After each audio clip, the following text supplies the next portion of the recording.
3 آدمیوں کی دعا رد نہیں ہوتی۔ حضرت ابو ہریرہ رضی اللہ عنہ راوی ہیں، اللہ کے رسول علیہ الصلوۃ والسلام نے ارشاد فرمایا 3 شخص ہیں جن کی دعا رد نہیں ہوتی۔ روزے دار کی دعا جب افطار کرتا ہے، افطار کے وقت کی جو دعا ہے، اس وقت میں آپ علیہ السلام نے فرمایا اس کی دعا رد نہیں ہوتی۔ انصاف کرنے والے سردار کی دعا، جس کو کسی قوم کا، کسی شہر کا، کسی ملک کا بادشاہ سردار مقرر کیا گیا، اس وقت وہ ساتھ انصاف بھی کر رہا ہے، تو اس وقت جو وہ دعائیں مانگتا ہے اللہ اس کی دعا رد نہیں فرماتے۔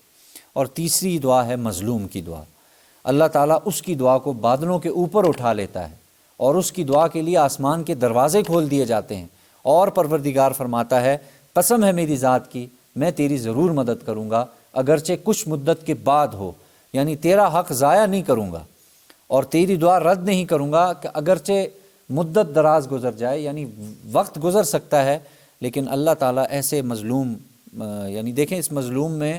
یہ نہیں کہا گیا مسلمان مظلوم،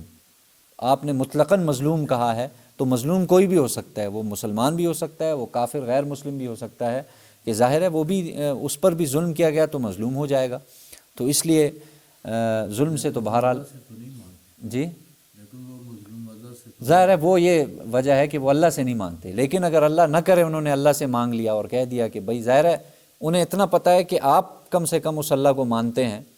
تو اب جب اس نے آپ کے اللہ کا حوالہ دے دیا تب بھی وہ اس میں شامل ہو جائے گا کہ اے اللہ یا ان کا رب جو بھی جنہوں نے مجھ پہ ظلم کیا ہے، تو مظلوم اس میں شامل ہو جائیں گے۔ اسی وجہ سے علماء فرماتے ہیں غیر مسلم بھی اس میں داخل ہوں گے۔ اچھا، فائدے میں لکھتے ہیں یہاں خاص طور پر یہ بات ذہن میں رکھنی چاہیے کہ روزے دار کی دعا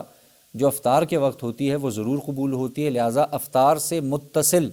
مختصر اور انفرادی دعا مانگنی چاہیے،